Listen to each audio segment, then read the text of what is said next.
Hey guys, Patrick here with Rocky Mountain Style. So if you have watched many of my videos or been around, you know that I'm a big fan of the Astorflex brand. I was introduced to him by Huckberry. Huckberry stocks, and as far as I can tell in the U.S., more Astorflex than anyone else. This is, of course, the Patnoflex Travel Loafer. This was my first. I've worn this quite a bit, casually in the summer, things like that. Really cool shoe. This is the Brown Flex Chukka, crepe sole. Again, really cool shoe. Stitched down construction, handmade in Italy, like all the Astorflex stuff. And then very similar to the Brown Flex in construction is the Bitflex Chelsea.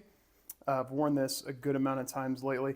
I actually cut off the pull tab just because it catches on my jeans when I have them cuffed up, and it just annoys me. And I don't need it to get it on, so I just cut them off. But yeah, big fan of Astorflex. So I have something kind of different today. They've made a derby.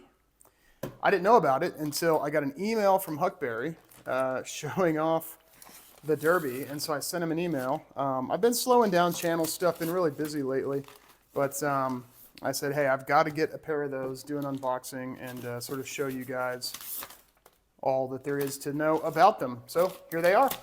And without further ado, we're going to get into it. Got a bunch of Huckberry stickers, as you do.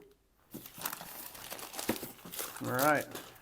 Big fan of Astorflex. If you guys haven't tried them, I'd really recommend trying them. So these are called the Redflex. The Redflex Derby.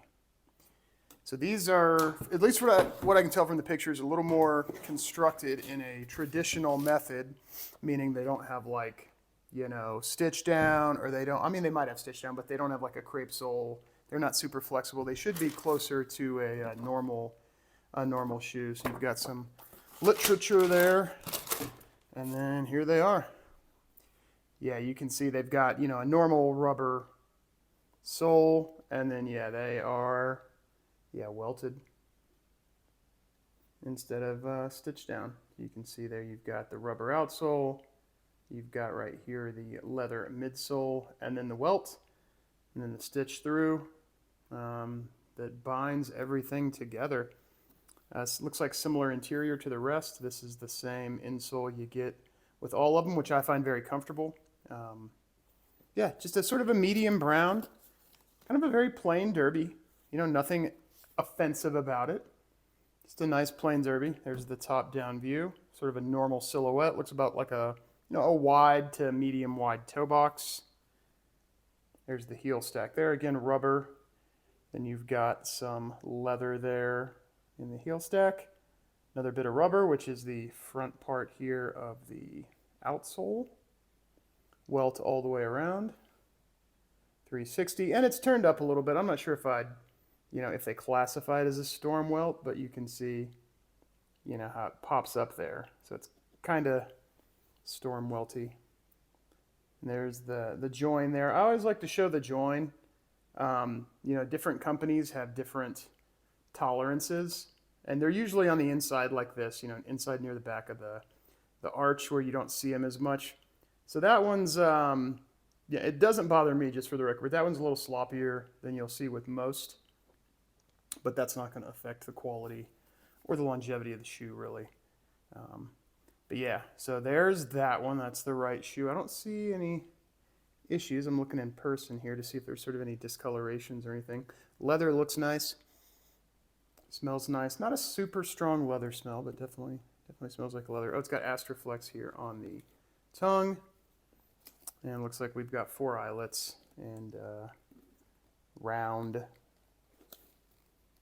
don't know if they're at round, ovular, flat waxed laces. Sorry, not flat. Cotton waxed laces. All right. Enough of that. Let's check out the other one. All right, so we've got another pair. So you can see that's a thicker, at least I believe it's thicker. Yeah. So you got a thicker pair of laces if you want to go, with a more casual style. The thinner one's a little dressier. Thicker one's a little more casual.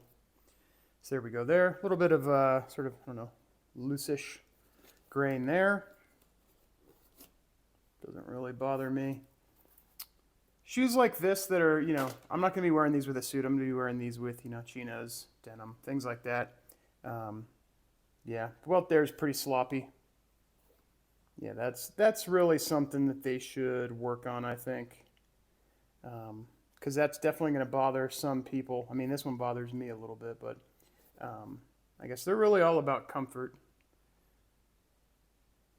But yeah, you want to see made in Italy. There you go. You want to see things a little bit nicer than that, I think. Yeah, just kind of all conglomerated together and shoved down, and not doesn't look like a lot of time was spent to clean up that area.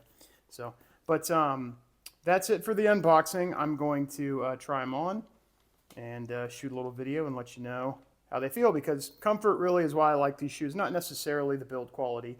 I think these retail for what, $225, $250. I'll pop a graphic up here to show you, so you know these aren't competing with other really high-end Goodyear welted shoes or anything like that. They come in at a pretty compelling value.